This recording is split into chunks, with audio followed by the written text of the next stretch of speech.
लोग गए उनको वापस लाने के लिए। उन्होंने अहिरावण का पराजय किया, उन्हें हराया और राम जी लक्ष्मण जी को अपने कंधों पर रख के वापस ले आए। इस कथा का एक मुख्य संदेश है। क्या संदेश है ये? कि जब अन्याय होता है तो हमें उस अन्याय से लड़ना चाहिए। जब ऐसा राज होता है जिसकी कुनीतियों से नुकसान होता है जनता का, तो हमें उसका प्रतिकार करना है। यही मुख्य संदेश है रामायण का भी और रामायण का इस कथा का भी। तो देखिए, यहां सावेर आकर ये कहना जरूरी है कि 2018 में आपने एक सरकार चुनी। लोकतंत्र है इस देश में। जो सरकार आपने चुनी वो आप ही की बनाई हुई सरकार थी। और जिस तरह से अहिरावण ने भगवान राम और भगवान लक्ष्मण के साथ छल किया, उस तरह से आपके साथ भी छल हुआ।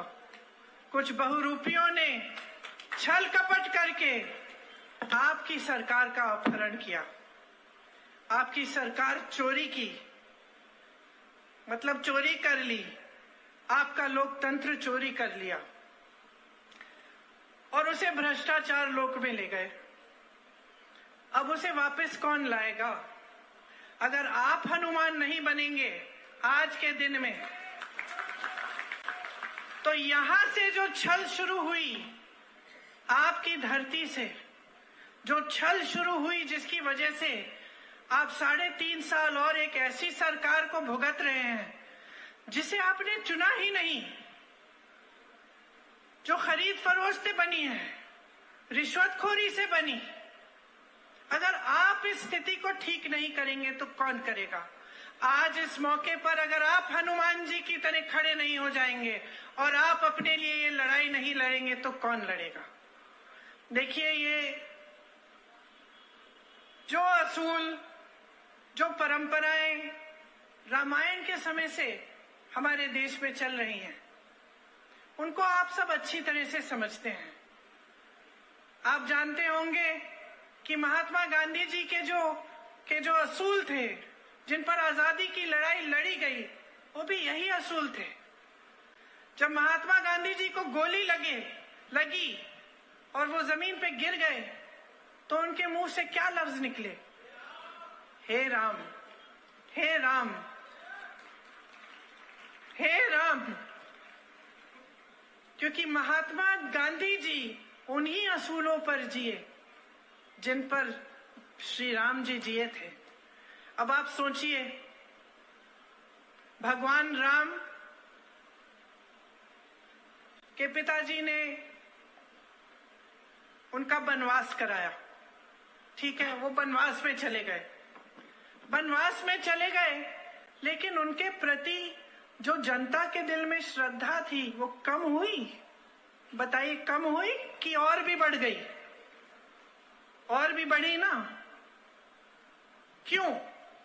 क्योंकि भगवान राम के चरित्र में जनता ने ये देखा कि इनके दिल में हमारे प्रति श्रद्धा है।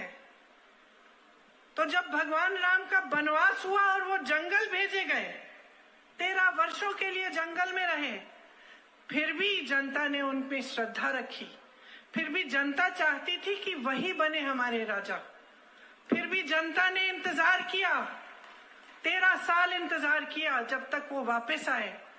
और जब वापस आए तो दिवाली पर इतनी खुशी मनाई कि आज तक हम उस खुशी को मनाते हैं।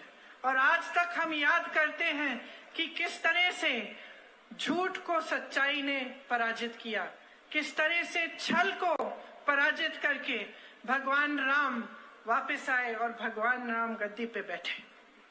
तो ये एक बहुत पुरानी परंपरा है हमारे देश की।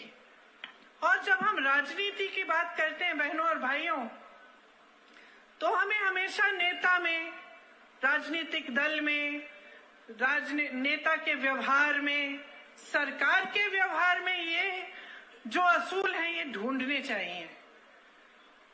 हमें समझना चाहिए कि हम जो राज कर रहे हैं उनके दिल में क्या है हमारे लिए। क्योंकि देखिए, जब गांधी जी ने आजादी की लड़ाई लड़ी, और सिर्फ उन्होंने नहीं लड़ी, आपके पूर्वजों ने भी लड़ी उनके साथ। आपके दादा दादी ने, आपकी नाना नानी ने, मेरे दादा दादी ने, सबने लड़ी है आजादी की लड़ाई। सबने खून दिया, अपना जो था वो दिया। मैं छत्तीसगढ़ गई थी अभी कुछ दिनों पहले, तो वहां मुझे पता चला कि वहां की महिलाओं ने अपने जेवर दिए थे आजादी की लड़ाई के लिए। तो सबने, जो भी देशवासी है आज जो जिंदा है, उसके किसी न किसी पूर्वज ने ये आजादी की लड़ाई लड़ी। तो उनके प्रति भी जो हमारी श्रद्धा है वो यही बताती है कि हमें जो अपनी देश और प्रदेश की राजनीतिक परिस्थितियां हैं, जो अपने जीवन की परिस्थितियां हैं, उन्हें समझने की बहुत जरूरत है। जब तक हम ठीक ढंग से समझेंगे नहीं तो हमारा वोट ठीक जगह जाएगा नहीं। अब आप देखिए, कोरोना का कहर था, आपके यहां से स्वास्थ्य मंत्री थे कौन थे? सिलावट जी थे। कोरोना चल रहा था, कोरोना के समय सिलावट जी कहां थे? किसी को याद है? बेंगलोर के एक रिजॉर्ट में थे। क्या कर रहे थे? सौदेबाजी कर रहे थे। किस चीज की सौदेबाजी कर रहे थे? आपकी सरकार की। कर रहे थे कि नहीं? स्वास्थ्य मंत्री थे, उनकी जिम्मेदारी थी। कोरोना चल रहा था, तबाही मच रही थी, हर जगह आप ऑक्सीजन के लिए तरस रहे हैं, वो बेंगलोर में बैठे सौदा कर रहे हैं। उनकी जिम्मेदारी थी। जब वो शुद्ध के लिए युद्ध का जो आपने छेड़ा था कमलनाथ जी नारा कि मिलावट रोकनी है, सिलावट जी क्या कर रहे थे? सरकार में मिलावट लाने की बात कर रहे थे। तो अच्छा हुआ चले गए, अच्छा हुआ चले गए, क्योंकि ऐसे नेता जो आपके जनमत को पैसों और धन को इस्तेमाल करके आपके जनमत को बिगाड़कर एक ऐसी सरकार ला सकते थे आपके प्रदेश में जो आपका नुकसान करे, अच्छा है दूसरी पार्टी में चले गए। और शायद अगर आप अपना वोट विवेक से देंगे तो और अच्छा होगा, वो थोड़ा सा सबक भी सीख लेंगे। थोड़े दिनों सत्ता से बाहर रहे, हर नेता की सेहत के लिए बहुत अच्छा होता है, तभी तो सीखते हैं नेता। तो मैं आपको गांधी जी की बात कर रही थी, मैं आपको परंपराओं की बात सुना रही थी। किस लिए? क्योंकि देखिए, जब प्रदेश को चलाना होता है, देश को चलाना होता है, तो हम एक ऐसी सरकार चाहते हैं जिसके कुछ आदर्श हो, असूल हो, और एक नजरिया हो कि देश प्रदेश के लिए क्या करना चाहते हैं।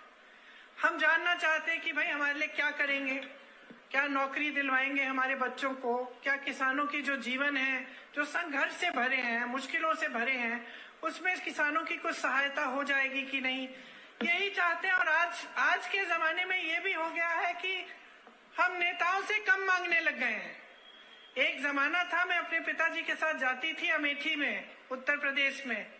पिताजी प्रधानमंत्री थे, मैं साथ साथ चलती थी, और मैंने अपने कानों से सुना, अपनी आंखों से देखा, गांव की महिलाएं डांट रही हैं खूब जोर से उन्हें कि भाई तुमने कहा था ये सड़क मरम्मत, इसकी मरम्मत कराओगे, 1 साल निकल गया, कराई नहीं। डांटती थी, बहुत मांगती थी, कहती थी पानी दिलवाओ, हमारा स्कूल ठीक करवाओ, यहाँ पे शिक्षक नहीं आते, शिक्षक को भेजो, यहाँ पे कोई उद्योग लगवाओ, बड़ी बड़ी पाठशालाएं चाहिए हमें, मांगते थे।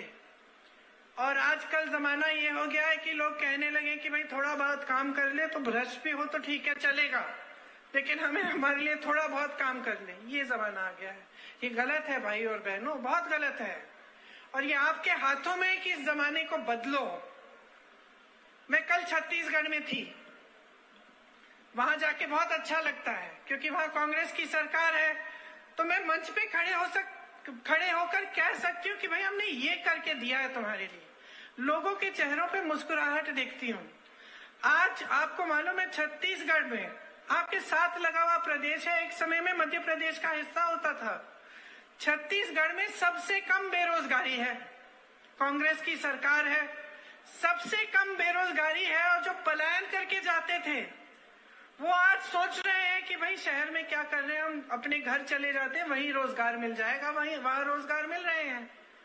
और बगल में आपका मध्य प्रदेश, 18 सालों से भाजपा की सरकार है। कोई बताएगा पिछले 3 सालों जया है।